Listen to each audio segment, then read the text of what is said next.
The frozen winds of Sector 7 had claimed many ships before hers, and Zarella knew her vessel would be no exception.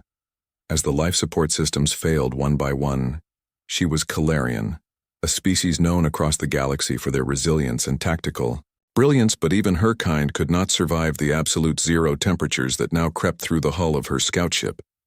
The distress beacon had been broadcasting for 3 cycles now, and no one had answered. Calarians did not believe in hope the way other species did. They believed in probability and calculation. And right now the probability of her survival was dropping with each passing moment. Her blue-gray skin had already started to show the dark patterns of cold damage, and her secondary hearts were struggling to keep her blood flowing through veins that were slowly crystallizing. She had accepted her fate with the same calm efficiency that had defined her entire military career. 23 years of service to the Calarian exploration fleet, and this was how it would end. Alone in the dark between stars, then something impossible happened. A ship appeared on her failing sensors. It was small by galactic standards, and the design was unfamiliar, but the signature was unmistakable. Human Zarella had heard of humans, of course. Everyone had. They were the newcomers to the galactic stage, a species that had only achieved faster than light travel 2 generations ago. Most established civilizations viewed them with a mixture of curiosity and condescension. They were impulsive, emotional, and recklessly brave. The Calarian Military Council had issued several reports on human behavior, warning that their unpredictability made them dangerous allies and even more dangerous enemies. But they were also known for something else, something that made no tactical sense whatsoever. They rescued people, not just their own people, anyone there. Were dozens of documented cases of human vessels diverting from critical missions to answer distress calls from species they had never even met. It was inefficient, irrational, and completely contrary to the cold logic that governed most spacefaring civilizations, and yet they did it again and again. The human ship was closing fast now, its engines burning bright against the cosmic darkness. Zarella tried to move, tried to reach her communications panel, but her limbs would no longer obey her commands. The cold had won her vision was fading when she heard the metallic clang of a docking clamp attaching to her airlocks. She heard voices muffled through the failing hull. Then the airlock cycled and warm air rushed into her dying ship. A figure appeared above her, humanoid in shape, but wearing a thick environmental suit. The helmet retracted, and Zarella found herself looking into a face unlike any she had seen before.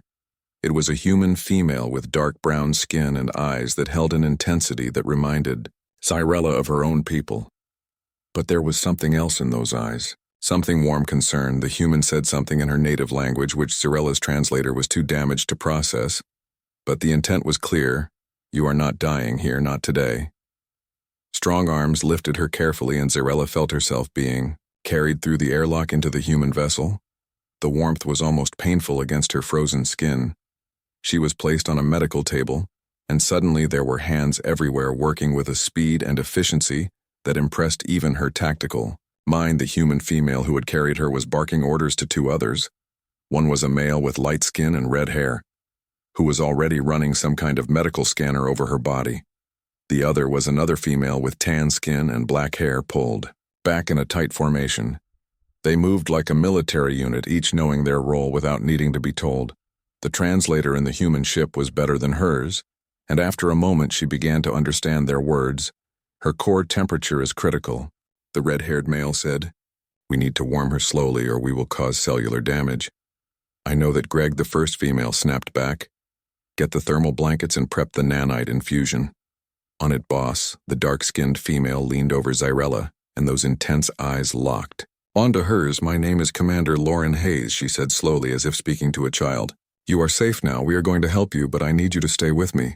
Can you do that? Zarella tried to speak, but only a weak rasp came out. Don't talk, the commander said gently. Just blink once for yes. Zarella blinked.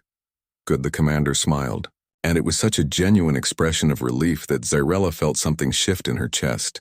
You are going to be fine.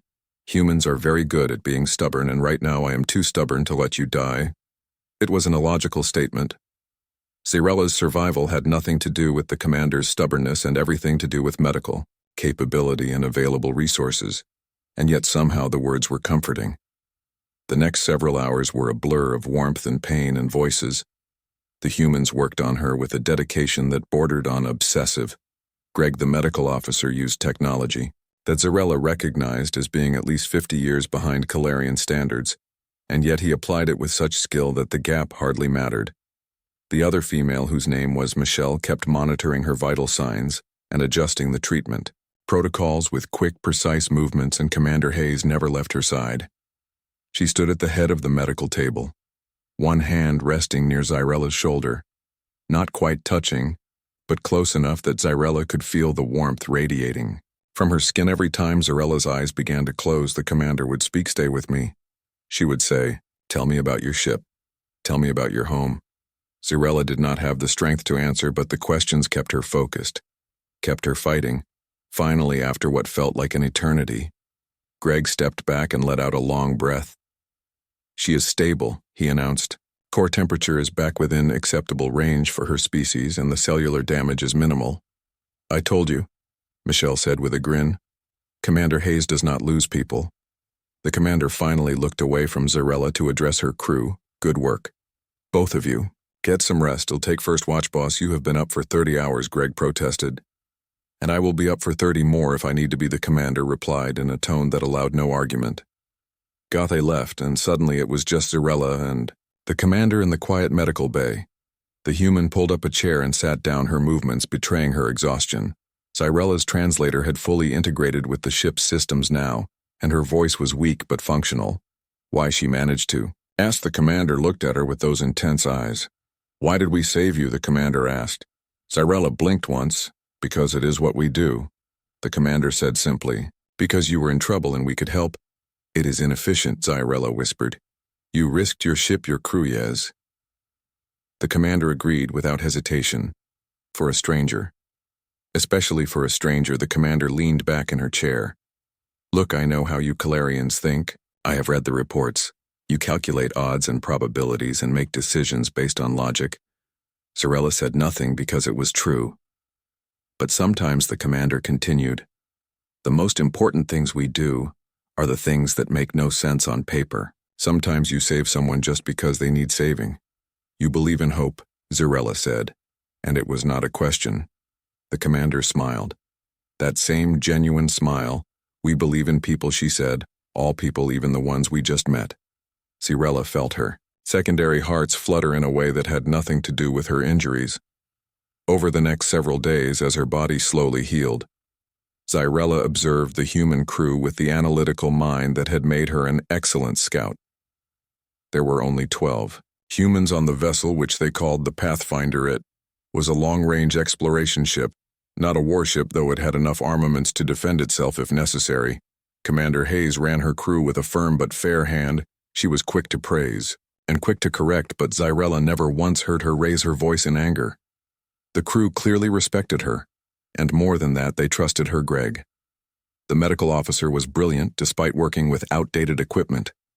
He had a dry sense of humor and a tendency to talk to his instruments when he thought no one was listening. Michelle, the operations specialist, was organized to the point of obsession. She maintained ship systems with a precision that would have impressed any Calarian engineer, but it was the small moments that fascinated Zarella the most. She watched as the crew shared meals together, laughing and joking in a way that would have been considered unprofessional in the Calarian fleet. She observed how they checked on each other, not just physically but emotionally, asking "How are you doing?" and actually waiting for an answer. She saw Commander Hayes stay up late into the sleep cycle, helping a young crew member work through a personal problem that had nothing to do with ship operations. These humans were inefficient, emotional, and completely illogical, and they were also the most functional crew Zarella had ever encountered on. The 5th day, Zarella was finally cleared to leave the medical bay. Commander Hayes personally escorted her to temporary quarters that had been prepared. "It is not much," the commander apologized as they walked down the narrow corridor. "But it is warm, and the bed is comfortable." "It is more than sufficient," Zarella replied. "I'm grateful." They reached the door and the commander palmed it open. The quarters were indeed small, but they were clean, and someone had left a data pad with information about the ship in multiple languages, including Calarian. "Get some rest," the commander said. "We will talk about getting you home tomorrow." Commander Zarella said before the human could leave. The commander turned back. "Why do you do this?" she asked, gesturing at the room, at herself, at everything. "This kindness to strangers. I have studied human behavior and I still do not understand it." The commander was quiet for a moment, considering the question, because no one should die alone in the dark. She finally said, "Because every life matters, even if we never met them before, even if we will never see them again. Because the universe is cold and empty enough without us adding to it." He paused, then added more softly, "And because once a long time ago someone showed me kindness when I needed it most, and that made all the difference." "What happened?" Zarella asked. The commander smiled, but it was tinged with old sadness. "That is a story for another time," she said. "Sleep well, Zarella." But Zarella could not sleep. Her mind was too active, processing everything she had observed. In Calarian society, efficiency was paramount. Resources were allocated based on strategic value, and emotional considerations were viewed as weaknesses to be overcome. It was a system that had allowed her people to become one of the dominant powers in the galaxy. But lying in that small, warm room on a human ship, Zarella found herself questioning things she had never questioned before. What was the point of all that power? If they left people to die in the dark, what good was efficiency if it meant ignoring suffering when you had the means to prevent it? She thought about Commander Hayes' words. Every life matters. It was such a simple statement. And yet it contained a philosophy that was radical by galactic standards. Most civilizations operated on a hierarchy of value. Some lives mattered more than others based on species rank contribution to society. But the commander had not asked what rank Zarella held or what strategic value she might have. She had simply seen someone in need and acted. The next morning, Zarella made her way to the ship's common area, where she found several crew members having breakfast. They greeted her warmly and made space for her at their table. Greg brought her a tray of food carefully prepared to match Calarian nutritional requirements. "You did not have to do this," Zarella said. Surprised by the effort, "Of course we did." Michelle replied cheerfully, "Cannot have you eating replicated paste for 2 weeks while we get you home to weeks?" Zarella asked. Commander Hayes entered at that moment. "Good morning," she said. "Sleep well?" "Adequately," Zarella replied, then added, "Because it seemed important to these humans." "Thank you for asking." The commander smiled and grabbed her own breakfast before sitting down to answer your question. "Yes, probably 2 weeks," she said. "We plotted a course to the nearest Calarian outpost. Should get you home safe and sound." Zarella felt something uncomfortable twist in her chest. Home. The word felt strange. She thought about returning to the Calarian fleet, to her structured, efficient, emotionless life. And for the first time in her career, she was not sure she wanted to go back. Days that followed fell into a comfortable routine. Zarella was given light duties to keep her occupied, mostly helping Michelle with system diagnostics. The work was fascinating, because human technology took such different approaches to problems than Calarian engineering, where Calarian systems were optimized for efficiency. Human systems were designed with redundancy and adaptability. It is less efficient. Zarella observed one day, as she watched Michelle reroute power through 3 backup systems. A Calarian ship would use one pathway. Michelle nodded. "But what happens if that one pathway fails? Then you repair it," Zarella said. "And if you cannot repair it immediately, then the system goes offline until you can." Michelle smiled, "And there is your answer. We build in backups because we assume things will go wrong and we want to survive when they do." "Is expecting failure," Zarella said. "It is planning for reality," Michelle corrected. "Nothing works perfectly all the time. Especially out here, it was such a human philosophy, expecting imperfection and planning for it, rather than demanding perfection and punishing failure." Zarella found herself spending more and more time with Commander Hayes. The commander had a habit of walking the ship during the sleep cycle, checking on systems, and crew. Zarella began joining her on these rounds. They would walk in comfortable silence sometimes, or they would talk about everything and nothing. Zarella learned that Lauren had grown up in a small town on Earth, that she had joined the exploration fleet because she wanted to see what was out there beyond her world. "And you have," Zarella asked, "seen what you hoped to see?" "And more," Lauren replied. "The universe is bigger and stranger and more wonderful than I ever imagined." She paused, then added, "And lonelier." You are lonely. Zyrella asked, surprised. You are surrounded by your crew. Lauren smiled, but it was that sad smile again. Command is lonely. She said simply, you make decisions that affect everyone and you carry the weight of those decisions alone. Calarian commanders do not concern themselves with such feelings. Zyrella said. No, Lauren agreed. I suppose they don't. Does that make it easier? Zyrella thought. About her own commanders, the cold, efficient leaders who made decisions based purely on logic. Does it make it easier? She realized the answer was no. It simply makes it emptier. She finally said. Lauren looked at her, and there was understanding in her eyes. Yes, she said softly. It does. They walked in silence for a while longer. Finally, Zyrella spoke. When you saved me, she said. You risked your ship and crew for someone you did not know. How did you make that decision? Lauren stopped walking and turned to face her. There was no decision to make. She said, you needed help and we could provide it. Everything else was just details. But what if it had cost you everything? Zyrella pressed. What if your ship had been damaged beyond repair? What if crew members had died? Lauren's expression grew serious. Then I would have to live with that, she said. But I would rather live with the consequences of trying to save someone than live with the knowledge that I left them to die. Even for a stranger. Especially for a stranger. Lauren repeated. Because strangers are just friends we have not met yet. Was possibly the most illogical thing Zyrella had ever heard, and also possibly the most beautiful. On the 10th day they encountered a problem. The Pathfinder's primary sensor array began malfunctioning, showing ghost readings and false contacts. Greg diagnosed the issue quickly. Radiation damage from the nebula we passed through last week, he explained to the assembled crew. The shielding held, but the sensors took a beating. Can you fix it? Lauren asked. Yes, but it will take time and we will be running on backup sensors until I do. Reduced range and resolution. Lauren nodded. Do it. Michelle, plot us a course that avoids any known hazards. We will take it slow until repairs are complete. Zyrella observed the way Lauren handled the crisis. There was no panic, no anger. Just calm assessment and decisive action. It reminded her of Calarian command training. Except Lauren also made sure to check that Greg had everything he needed and told the crew they were doing great work. She managed crisis and cared for her people simultaneously. It should have been inefficient. Instead, it made the crew work harder and more effectively. Rella found herself helping Greg with the repair.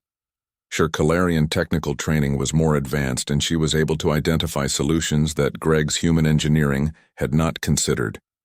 Working together, they reduced the repair time from 3 days to 1 when they finished. Greg clapped her on the shoulder. We make a good team, he said, grinning. Zyrella felt warmth spread through her chest at the casual touch and praise as she agreed. We do. That evening, Lauren invited Zyrella to her quarters for what the commander called a proper thank you. The commander's quarters were only slightly larger than Zyrella's temporary space, but they were filled with personal items, photographs of places and people, books, actual physical books made of paper, and a small collection of items that must have been souvenirs from various worlds. Lauren poured 2 glasses of something amber-colored, earth whiskey, she explained. Do Calarians drink alcohol in moderation? Zyrella replied.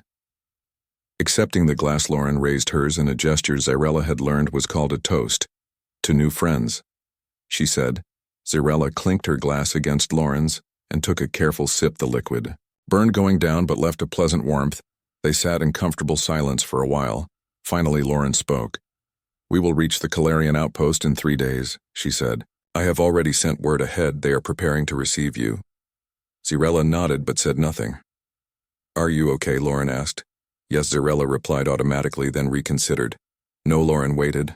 I do not wish to return, she said finally, admitting it. Felt like releasing pressure she had not known she was holding. The Calarian fleet is my home, my career, everything I have known, but she prompted gently. But I have learned something here, Zyrella said. Something that I cannot unlearn. What is that? That there is another way to live, Lauren said. That efficiency and logic are not the only values worth pursuing. That kindness is not weakness, that caring about people, even strangers, makes us stronger, not weaker. She looked at Lauren, meeting those intense eyes. You saved my life, she said. But more than that, you showed me a different way of being, and I do not know if I can go back to who I was before. Lauren was quiet for a long moment. You don't have to, she finally said. What do you mean? The Pathfinder is an exploration vessel, Lauren explained. Our mission is to map unknown space and establish contact with new civilizations. We could use someone with your skills and experience. Are you offering me a position? Zarella asked her, hearts beating faster. I am offering you a choice, Lauren said. You can return to your fleet and resume your career, and I would understand that completely. Or you can request asylum with Earth and join our crew. Why would you want me? Because you are brilliant? Lauren said simply. Because you work well with the team, because Greg says you are the best technical specialist he has ever worked with, and because beyond all that practical stuff, I think you belong. Zarella felt emotions swirling inside her that she had spent a lifetime learning to suppress: how fear, excitement, anxiety, all the messy, illogical feelings that made her feel more alive than she had in years. I would be leaving everything behind, she said. Yes, Lauren agreed, you wouldn't, humans would. Except me, there will be paperwork and interviews, but yes, Earth has accepted hundreds of refugees and asylum seekers from dozens of species. We believe that people should have the right to choose their own path, even if that path makes no tactical sense. Lauren smiled, especially then. 3 days later, the Pathfinder arrived at Calarian Outpost. Zarella stood in the docking bay wearing a borrowed human uniform because her Calarian suit had been too damaged to repair. The crew had gathered to say goodbye. Greg hugged her, which was apparently a human custom, and whispered, "Take care of yourself." Michelle pressed a datapad into her hands. My personal comm code, she explained. Stay in touch. Zarella thanked them both, then turned to Lauren. The commander stood apart from the others, hands clasped behind her back in a formal stance, but her eyes held that warmth that Zarella had come to recognize and cherish. Ready? Lauren asked. Zarella took a breath. No, she said. I do not think I will ever be ready.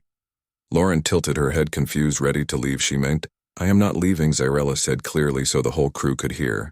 I am requesting asylum with Earth, and if you will have me, I wish to join your crew. Lauren's professional composure cracked and a brilliant smile spread across her face. We will have you, she said, then added more formally. Welcome aboard, crew member Zarella. The crew erupted in cheers. Whooped, and Michelle actually jumped up and down. Zarella felt a smile pull at her own features, something that happened rarely in her old life. Lauren stepped forward and extended her hand in the human gesture of greeting. Zarella clasped it, feeling the warmth and strength in that grip. Thank you, she said. For saving me. Lauren squeezed her hand gently. Thank you for staying, she replied. Now come on, we have a lot of universe to explore, and I want someone who knows what they are doing watching my back. As they walked back into the Pathfinder together, Zarella realized something profound. She had been rescued from the cold of space, but Lauren and her crew had saved her from something far worse, the cold, empty existence she had been living. For the first time in her life, Zarella understood what humans meant when they talked about home. It was not a place, it was people. It was choosing to care and be cared for. It was finding where you belonged, and against all logic and probability, she had found her among the stars with a crew of illogical, emotional, wonderful humans, and one remarkable commander who had taught her that sometimes the most important thing you could do was show kindness to a stranger, because strangers were just friends you had not met yet, and every life mattered, even hers.